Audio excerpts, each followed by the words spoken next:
Good morning, good morning. Happy Tuesday morning to all of you.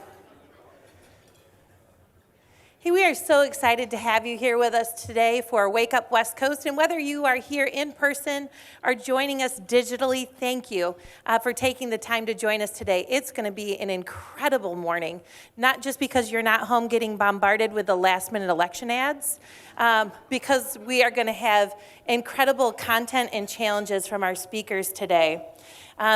That being said, it is Election Day, and we know it's a little bit of a risk to do something like this on Election Day because we don't want to interfere with your ability to get out and vote. So make sure that you take that time today to let your voice be heard. Stop at the polls and vote today.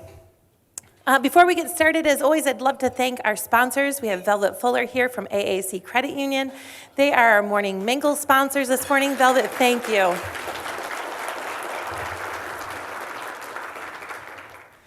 We also have a program sponsor today, that's GMB Architecture and Engineering. It's a perfect sponsorship match for us today. GMB really prioritizes education, and with this topic today, it really falls in line with who they are. Let's take a little moment here to learn a little more about GMB. Here at GMB, we're all in on education. As a part of the Holland-Zeeland area for 54 years, we've partnered with many local schools as we pursue our goal of creating opportunity for all. We believe education provides transformational opportunities for our communities, industries, and our world. And we're on a mission to transform the experience of learning for students of all ages. It's a big goal, but we're not alone on this journey in building a culture that supports lifelong learning.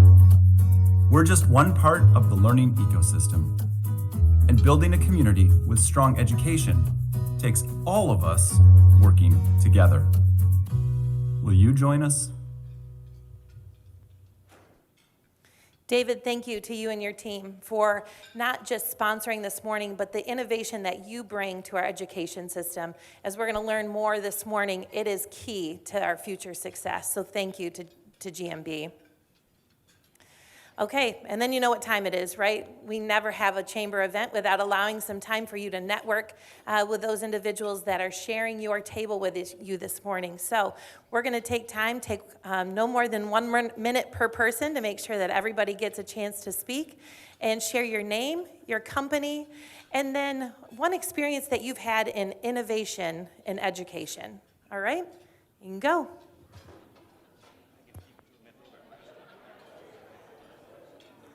I always hate stopping good conversation, but I also know this group could go on all morning just networking and sharing innovative ideas. But we want to get to today's featured speakers so we can learn more about the innovation that's happening here in our intermediate school district.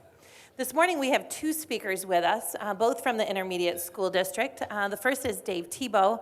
And Dave, I got to know through our West Coast Leadership Program. If you've been through leadership, you know that we spend a day focused solely on education. And at that point, Dave was the superintendent for Hamilton Schools, and I've never had so many people ask if they could move to the Hamilton School District after learning about the innovative ideas that Dave, and the passion that Dave had around educating our kids. He is absolutely a lifelong learner, and moving into this innovative role with the ISD is just an ideal fit, not just for Dave, but for the students that are going to benefit from that in our community. Dave's joined by Dr. Kyle Mayer. Kyle is on our board of directors, strategically, frankly, because we know that this partnership with education is going to be key for us for the long term, and we were so excited when Dr. Mayer said yes to joining our board of directors. He's the superintendent for the Ottawa Area Intermediate School District and really is recognized statewide as a leader in this space. So we are so fortunate to have both Dave and Kyle with us this morning. So without further ado, please join me in welcoming Dave Tebo and Kyle Mayer to the stage.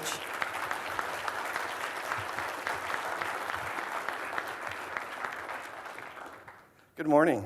I am so excited for this next 40 minutes that we have together. I feel like we're at a crossroads in our community where both business, industry, and education are looking to partner like we never have before.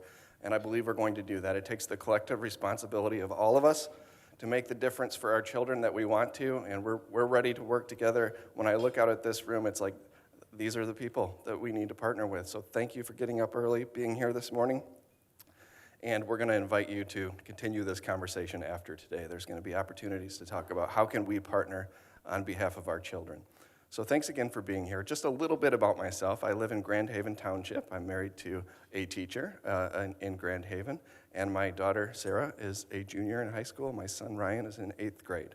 I came to this position by way of being an elementary school teacher, an elementary principal. I've been a local district superintendent, and then I started at the OAISD in 2008 as assistant superintendent in the area of teaching and learning. I've been the superintendent now at the Ottawa ISD for 2 years, almost 2 years, and it's my dream job. I love the Ottawa ISD, all the work we do, what it stands for, and my why is to make a difference in the lives of children each and every day. Even if my Powerball ticket has the right numbers on it, I will seek to make a difference in the lives of children each and every day. I've been actually thinking about that. Have you? This is my friend Dave Tebo, and I'd like to ask him to introduce himself. Thanks, Kyle. My name's Dave Tebo, and I come to this as a recovering superintendent. So thank you. I've seen some of my previous colleagues here in the space. Leading in this space has been extremely difficult over the last few years, and it's an honor to be in this innovative space, and I believe that it is the right fit for me at this time. I am a husband and a father as well. I have 2 children at home.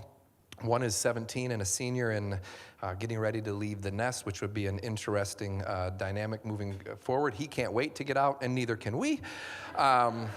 And then I have a 15-year-old daughter who's a freshman who probably will never leave the house, and that's going to be okay too. But I also came to this much like Kyle did. I was a 4th and 5th grade teacher, and then became an elementary principal, and then a superintendent now of 2 districts. Spent the last 15 years as a superintendent, and then decided that it was my time to move on and to move the needle in a little different space. And so I'm excited to have this role, and you'll hear a little bit more about my philosophy on how we can break some things moving forward. I'm going to make some of my superintendent colleagues a little uncomfortable. I promise to try not to make the board members at the ISD uncomfortable or Kyle uncomfortable, because I do like this job right now. So. One of the reasons I'm so excited for the next 5 years is at the OAISD we have a brand new strategic plan. It's on your table, and this is the first time. I mentioned I started at the OAISD in 2008. This is the first time ever the Ottawa ISD has had a strategic plan, and our board adopted this just a few months ago. We have amazing talent at the ISD. We're 550 employees, and in my humble opinion, they're the best and brightest in the state of Michigan. And now being aligned with a strategic plan and really having a clear vision of where we want to go in the next 5 years, I think the sky is the limit for what we will accomplish. So I'm happy to share a little bit about that with you today. If you were to walk into the Mayer grocery store after this meeting and ask the first 10 people that you meet, what is the Ottawa ISD and what do they do, you'd probably get about 10 different answers. They might say, well, that's an organization that does career and technical education, or that's an organization that focuses on special education, or they consult in the schools and provide general education support.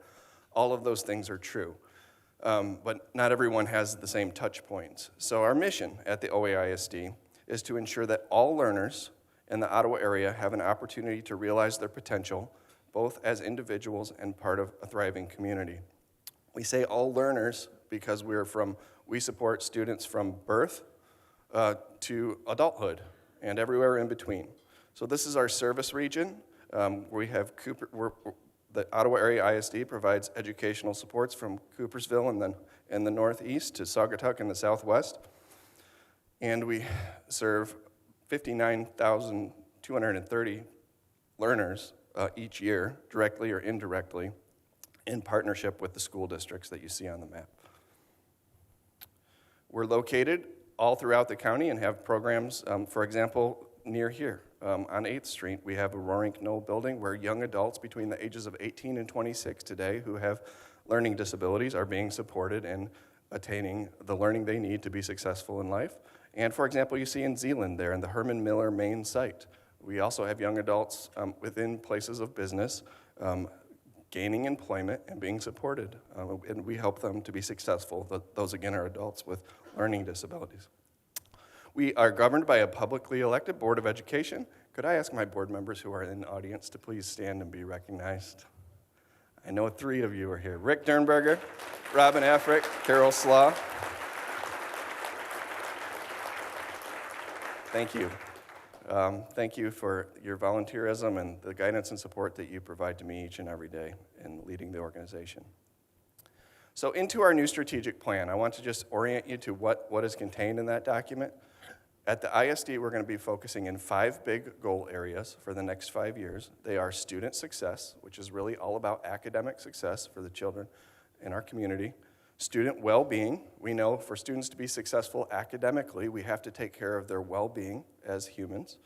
Leadership and innovation, which Dave is going to dive in more deeply here in a few minutes.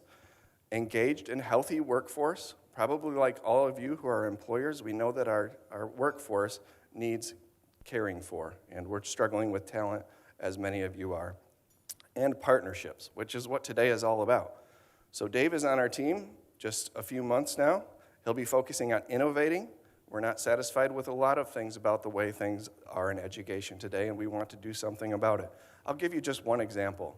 As students make their way through our K-12 system of public education, we actually measure that relevancy of learning tends to decline. Students in elementary school report high relevancy. They know what they're learning, why, and how it's connecting to their future. But that tends to decline as we go through the K-12 system, and that's one area we want to innovate around. Dave's going to dive more deeply into that. I do want to talk about a little bit about the educational landscape and how we're doing here in Ottawa area as opposed to elsewhere. Earlier, Jody mentioned, I think you mentioned all the TV ads, the political ads that we've been seeing, and there's been a lot about education in the media. One of the things you've probably been hearing about is learning loss and how significantly behind students are because of the pandemic. This is data from a study Michigan State recently completed, and I would ask you to just focus on the far right, the 2 orange numbers. This is for the 2020-2021 school year, and it's comparing how student achievement looks in school districts that were remote all year versus those that were in person all year. And yes, there were school districts in the state of Michigan that were remote for an entire year of schooling. And you can see the percent of students significantly behind.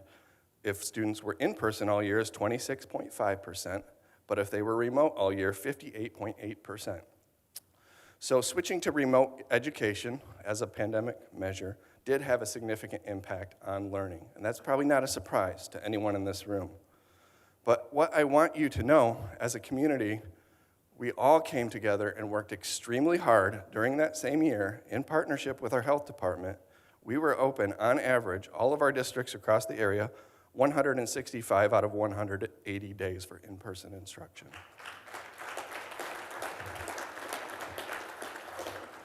And I look around the room and I see faces of superintendents who partnered with that and administrators, and it was an amazing effort. And we had weekly calls with our health department to do whatever we could, Dave was part of that, to keep school open. And we're going to see some positive impacts on results, and I'm going to share that right now.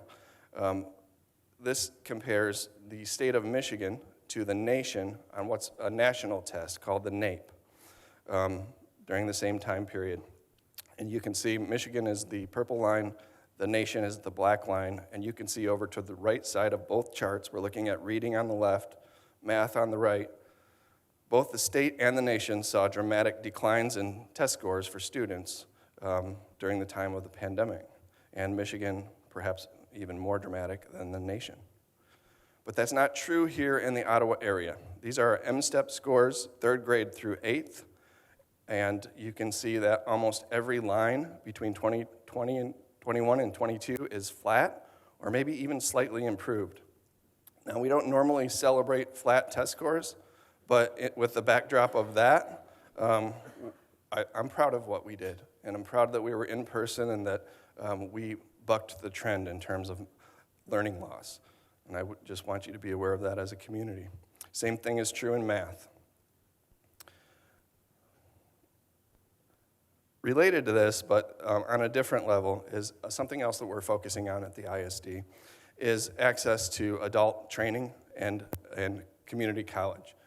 You may be surprised to know that Ottawa area is the largest community in the state not to have access to in-district tuition rates for community college. We have this beautiful new campus at where the JCPenney used to be, but we are paying twice as much to attend as we would if we lived in Kent County due to not being in district for a community college. And again, we are the largest community in the state. So that's a conversation that's ongoing and is going to connect with Dave's comments that are coming next. So turn it over to you, Dave. I'll take the clicker, that way we're good there. Perfect. So, thanks, Kyle. I appreciate that. I'm going to push you a little bit today. And some of us, and you gave a round of applause, and I'm going to ask you, when you think about innovation, 165 out of 180 days staying open. That was innovative. And that took the people, those superintendents that are sitting in this room, to make that happen. It would have been easy for us to have gone remote or to stay remote or to make those decisions. We worked hard on a weekly basis, as Kyle said, to make that happen. Not just those superintendents, though.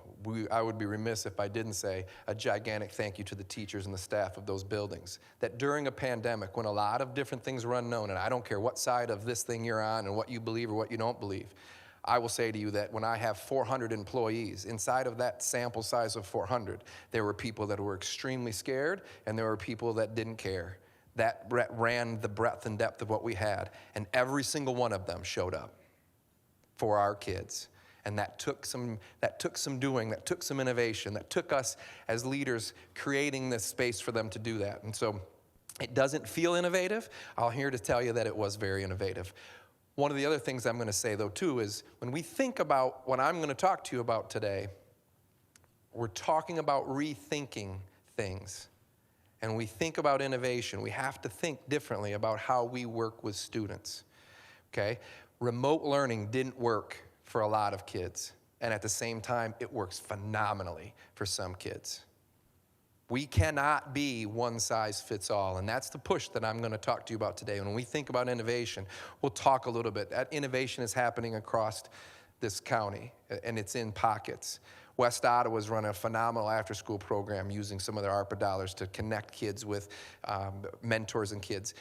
Travis sits up front and runs some phenomenal programming for Little Hawks. I know that there's a number of different things, nature-based schools taking place at Holland Christian. There's a number of those innovative things that are happening.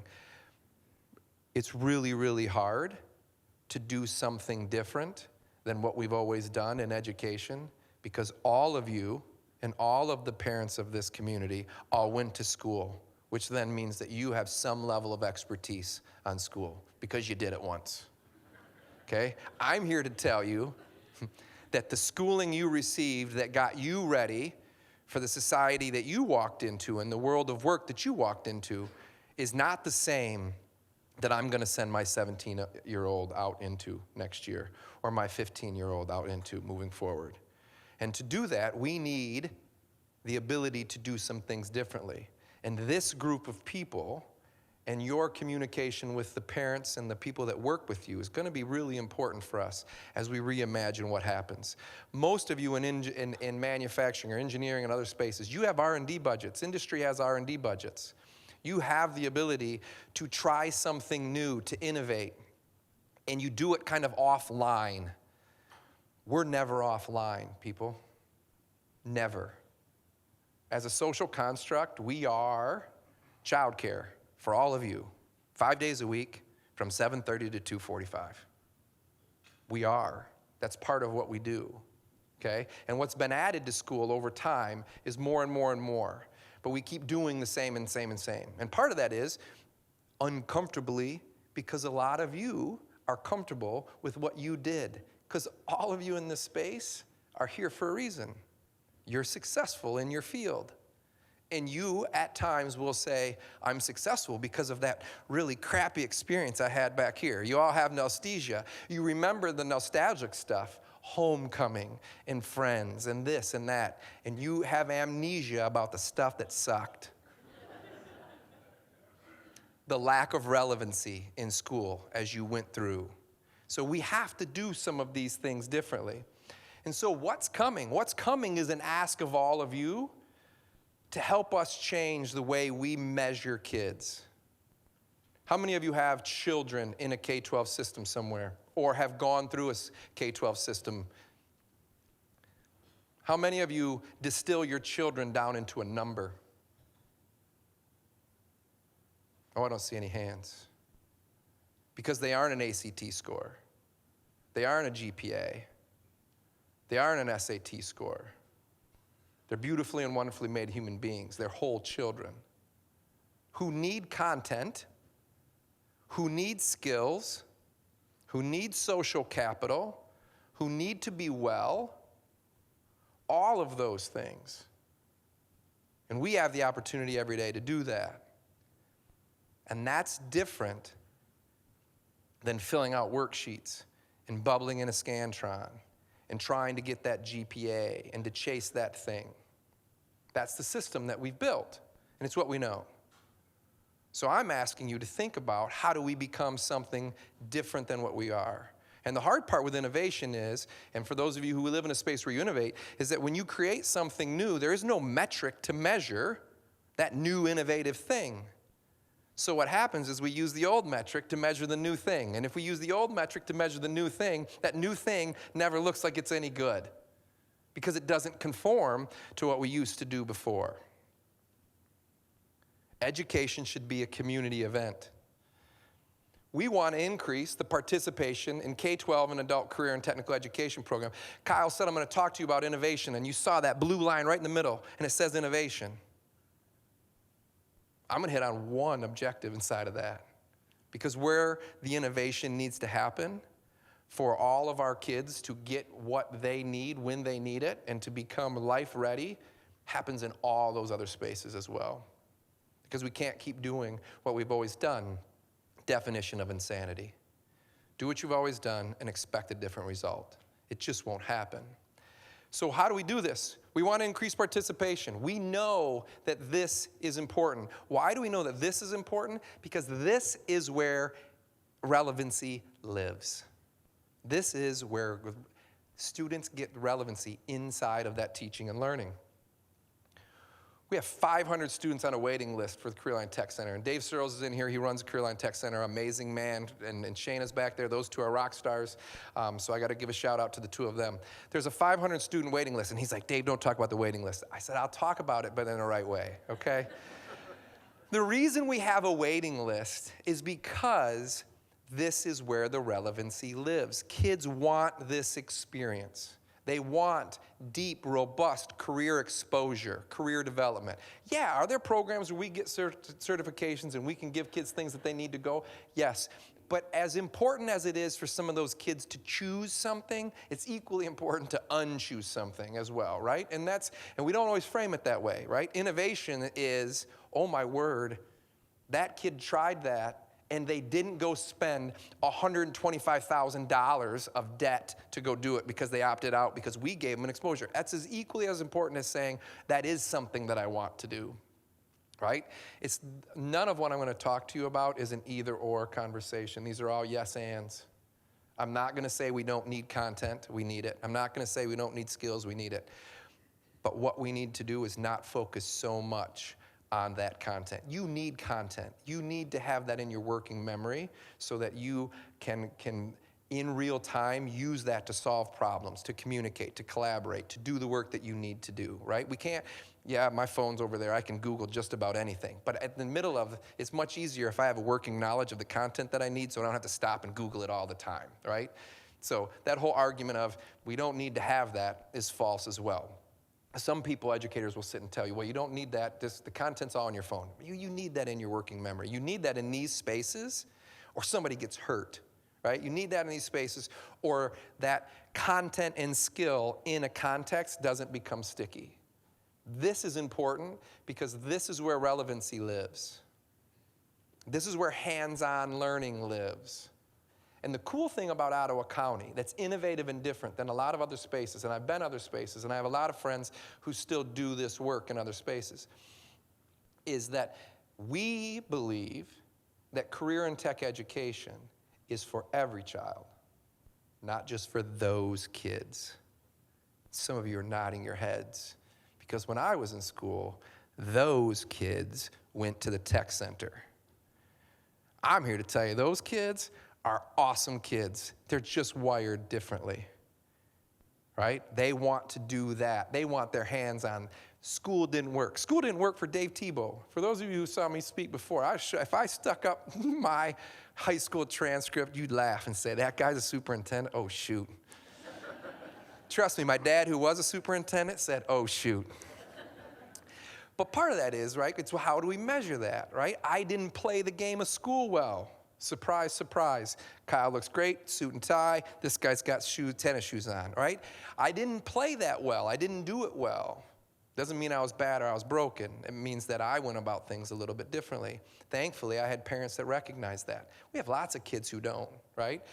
But back to the point. The point is, we believe there's 500 kids on this list because we believe the tech center is for everybody. Your valedictorian to your kid who we're just trying to find a connection and get them across the line so we can get them a diploma. And every kid in between. Because this learning is sticky learning. Content and skills in context makes learning sticky. It's how all of you learn all the time. Raise your hand the last time you filled out a worksheet in your job.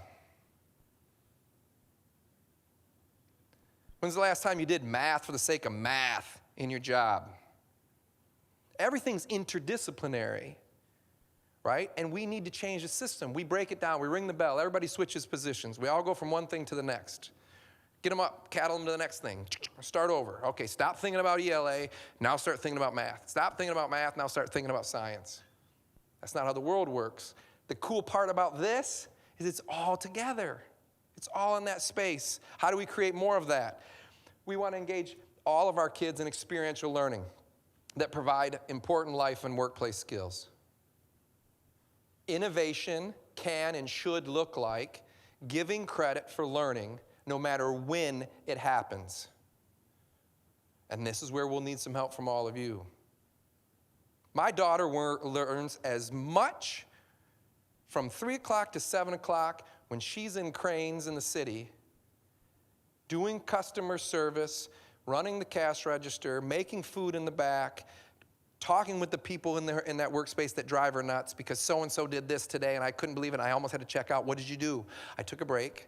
I walked away. I went and talked to my friend who I like there, and they said, it's okay, he's having a bad day, right? We download learning all the time. You know how much credit she gets for that in the school system?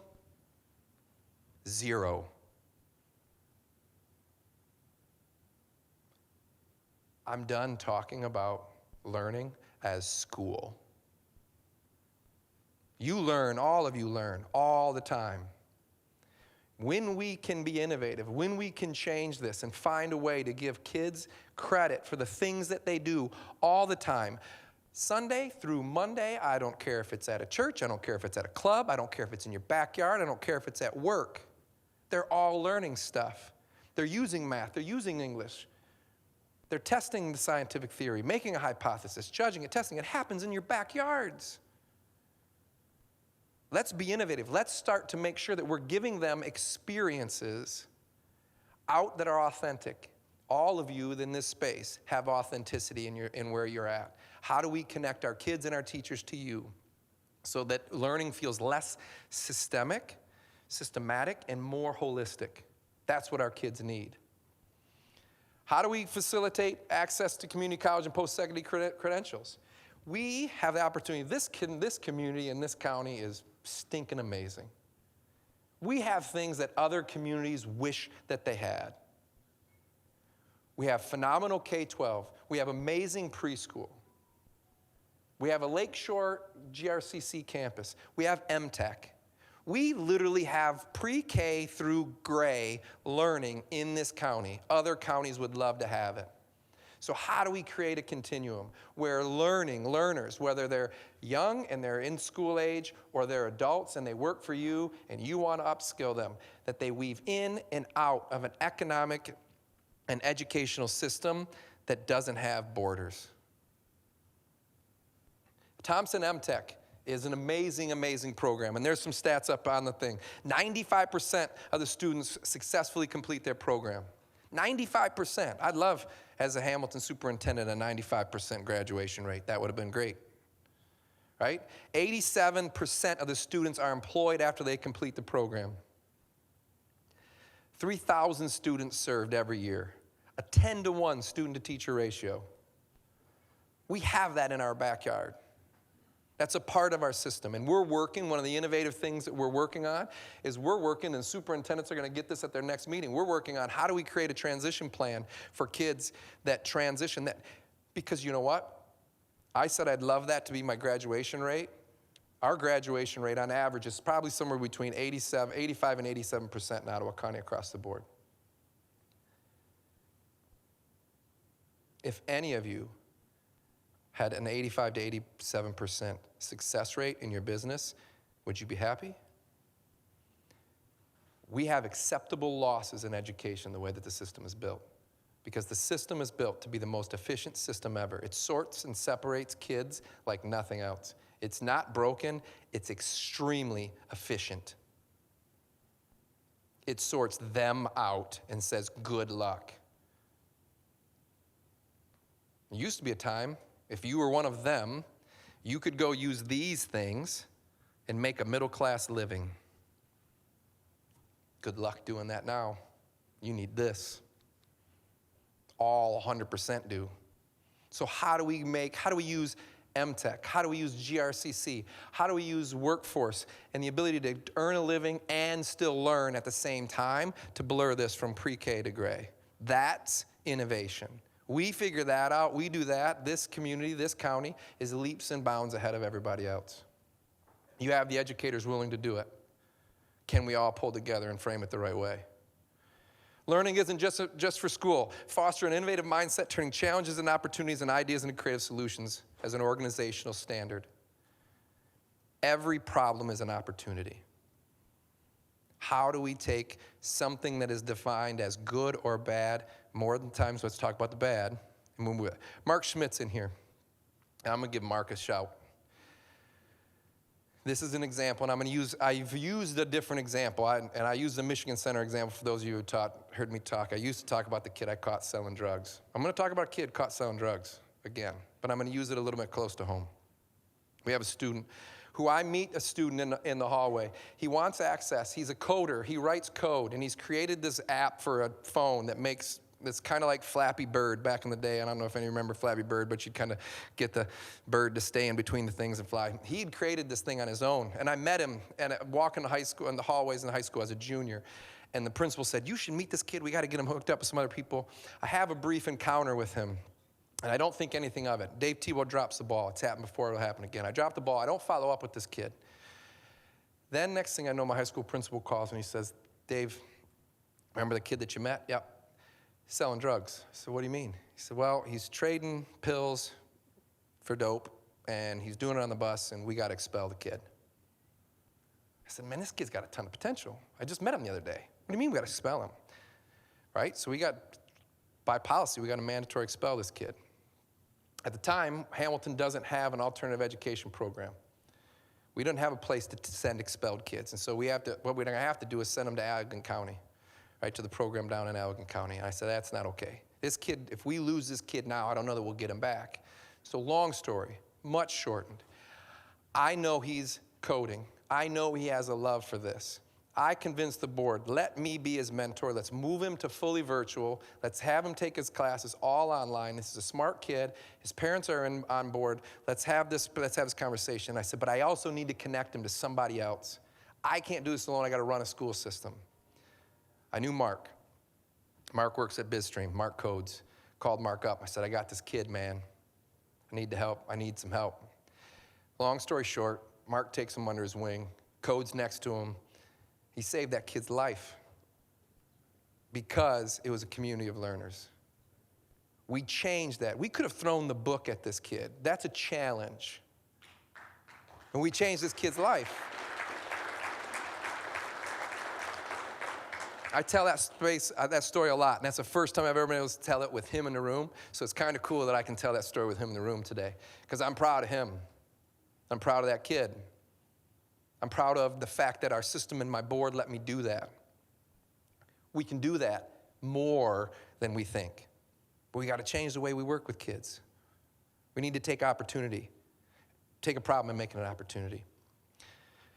The other piece is we need to engage, and this is that blue area, right? This is blue, so this is innovation. We're in that spot. This is supposed to be my sweet spot. There is so much political capital sitting in this room right now. We have the opportunity to influence educational initiatives at the local, regional, and state level. We should be expanding internships. We should be expanding work-based learning. We should be expanding getting kids out of our classroom and out into your spaces so they see where learning is relevant. They see where it applies. Why do I need to know this math? Because look, if you want to have this job, it's in everything you want to do. Why do I need to write creatively? Why do I need to do those different things? Brian Walker, who's not in here, used to tell a story when he used to talk with a group of kids at the leadership symposium at the end. And he used to talk about how he blocked time in his day as the CEO of Herman Miller to creatively write. You want a kid to start talking about why the value of creative writing when you got the CEO who talks about how he actually uses it? That's a connection. I can have a teacher, I got the best teacher, English teacher in the world, sit up there and say, well, this is how you're going to do it. Yeah, you're the English teacher. You're supposed to tell me. It's the same thing we all do with our kids, right? We tell them what to do, and they're like, whatever, blah, blah, blah. Kyle walks in, and he's like, Brady, I need you to work on your free throw. Cool. Kyle said I need to work on my free throw, right? You know, listen to that. He wouldn't listen to that from Travis. I've seen Travis shoot free throws, so that wouldn't happen, but Kyle's got a shot, right? So we need some of that outside expertise. But my whole point is, you all have the opportunity to help us as we move this thing forward. Collectively, we have a lot of power. Because, and it says up there, flexibility with accountability. We need flexibility. One size does not fit all. That's not innovative. I'm not making widgets. We're not making widgets. We're educating kids. All different sizes, shapes, backgrounds. Each one of them, each. Not all. All is a big word. It's not very personal. Each looks at each kid and says what they need. That's what we're doing. But we need flexibility. Michigan Merit curriculum was built for all the right reasons, right? And we said everybody needs Algebra 2. I'm not going to go up on my soapbox very much longer than to say this. Not every kid needs Algebra 2. They just don't.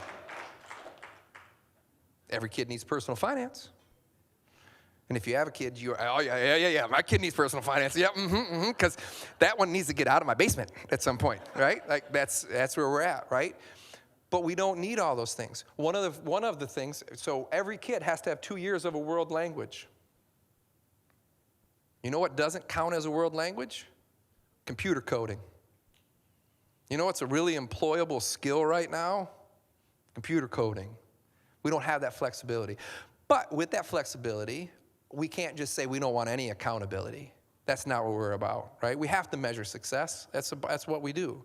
But at the same time, we can't say one size fits all and every kid has to do the same thing. Colleen, where am I with time? I talk a lot. Cool, all right, all right. So, what's possible? A community of success. That's what's possible. We have a successful community. We can be the benchmark in which other communities across the state measure themselves. But schools can't do it alone. They just can't. Teachers have a hard time, and hear me say this. I love teachers with my whole entire heart. I was one. I worked for them. I fought for them. I don't do what I do anymore because I took a lot of bullets for them. And I had to say, for my mental health, I needed to step down. So don't hear me say that. But this is the thing. Most of them only know school. They went to school. They went to school to do more school. They liked it in the system in which it was. Most of them didn't go into teaching and learning to change the profession. It's not their fault.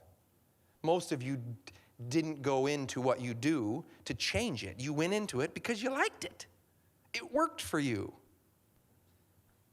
But they have done, for a lot of them, most of them, and I'm going to be very stereotypical. I'm painting with a broad brush, and I know I'm painting with a broad brush. But this is a path. I go to school. I do well in school. I play the game of school well. When I become of age to start to work, I work at a summer camp, or I work at a child care, or I babysit, or I do some other thing in which I'm around kids setting them up for learning experiences, and then I get a job back in. They don't know. So when we say, hey, add relevancy to your curriculum, most of them haven't done a lot of other things where they go, oh, yeah, remember that time I worked in that factory or I worked in that manufacturing floor and I used math or I wrote this. It's not their fault. It's not their fault. Most of them don't and haven't had that experience. Higher ed doesn't help them do that. Higher ed gives us more of the same higher ed, like more of the same stuff. The system protects the system. It is what it is. Breaking the system's hard. It's uncomfortable. But we have opportunities to connect with all of you. We have opportunities. What do we need? We need relevancy. We need teachers to connect with you. We need students to connect with you. We need you to come alongside and be a supportive person for kids, especially those that are struggling, especially those that don't look like you. Our kids need windows and they need mirrors. They need mirrors. They need people who can mentor them that look like them, and they also need windows to people who don't look like them, who haven't walked the same walk. That's what our kids need. That's what we need from you. So what's the ask? Connect with us. Connect with our kids. Connect with our teachers. Give us a safe space to innovate. Because Kyle said it. Education is political right now. Kids aren't politics. And that stuff needs to stop. We need to support them.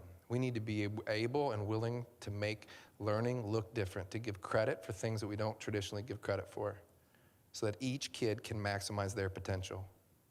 We need help doing that. One of the biggest things is we need a safe space to make that happen, to not be put back in a box of what you remember school to be because it worked for you. That's our ego. It's our identity getting in the way of allowing our kids to be the next best version of themselves and not another mini version of us. I say that as a parent. I look at my kid every day. The best parts of him are his mom. Don't laugh too loud.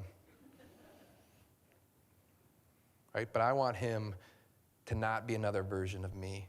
And that's hard. My ego, that's hard. The times when he looks like me, the best parts of me, and there's not very many of them, but the ones or two that are, I get really proud. But that's my ego. We need to let that go for our kids, for this community, so we can do better. So how do we do this?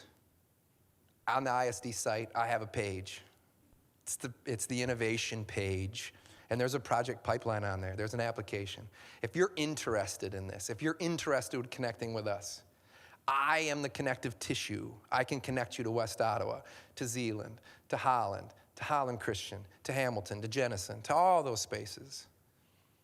The ISD made a commitment to have somebody who can spend their time doing R&D, doing innovation, and that's me. So I ask you to contact me. It's there. It's on the website. You can reach out. If you've got ideas, things that you want to do, opportunities for kids, and you haven't had a safe space or you didn't want to bother the superintendent, bother me. That's cool. Bother me. That's why I do what I do. So, presentation takeaways. Kyle, you want to take this one for us? One of your presenters today is an introvert and one is an extrovert. Can you guess which?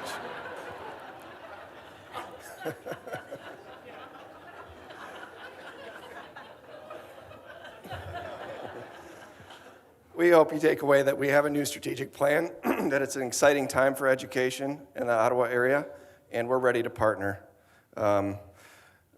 We had some negative impacts of the pandemic, but we did a great job. I'm proud of public schools and all the public educators in this area, and I hope when you hear that narrative in the community, you will stand up for your schools and say, not our schools, we do a great job here, and we'll continue to do a great job.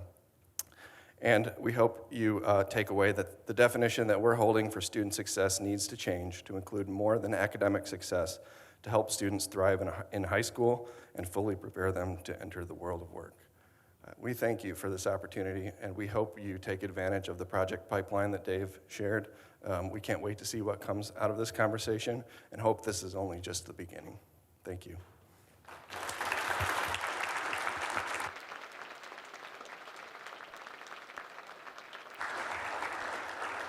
We've got time for maybe one or two questions. If anybody's got a question for Dave or Kyle. Anybody? Make them easy. Nathan. 500 kids on the waiting list. What's the plan? We have short-term, mid-term, and long-term plans in development as of the last 10 days. Short-term, we're going to start adding additional sessions in the highest demand programs like plumbing, electrician, and building trades. We're working with our teachers, finding out who's willing to teach after school hours. We're surveying students to find out which students might be willing to come to the tech center in the evening. We're going to open up our facilities when they weren't open, and we're going to open up programming that we never had before. That's short term. Mid-term and long term looks like we need to find space. We're getting quotes right now on whether or not we renovate our own facilities or build new. But we have to do this, and as you can see in our strategic plan, it's one of our goals. There's no way we're not going to do this, and we're working on that every day. I think we come alongside and say that we blur where it happens, right? Right now, it happens in these spaces that we create. If some of you have spaces and you're in an in-demand space and we could come to you, we could regionalize some of this programming, we want to have that conversation as well. Now, we still want quality control in terms of we want to make sure that it's high quality and we build it out. But part of the problem becomes, and it's an opportunity for us to work around, is that, when you look at MDE and where they allow you to have learning, there are some safety concerns that we have to have when we want to make sure we address those, but at the same time, it's really kind of, and I said this to Jody earlier, we tend to legislate to the least common denominator, or we legislate or put rules in place for that one dumb situation that happened, and then we apply it to everybody else, which then handcuffs other people. So there's an opportunity for us to push on that as well. So I think as we look at how do we regionalize some of that programming as well. Good. Time for one more. Amanda. We have this conversation about GRCC and in-district access has been going on for 10 or 15 years in our community. We have conducted surveys in the last few years through EPIC MRA and the Holland, Zeeland, and West Ottawa school districts. A choice to annex with GRCC is done one school district at a time, and those communities are taking a look at it. It's 1.74 mils to officially become in district with GRCC, and whether or not to do that is something that school districts, communities, businesses are evaluating carefully and talking to their community. Right now, the Holland Board of Education and the West Ottawa Board of Education have identified 2 members who are taking a closer look, and what they're going to do is reach out to GRCC and really try to get a definition on what would we get in return. We need certain commitments from the community college to have a full-service GRCC here in our community before we would even consider taking that forward to voters, and that's where it's at right now. Unfortunately, we're going to have to stop it right there. We've run up against the end of our time, but please join me in thanking Dave and Kyle for the incredible work they're doing.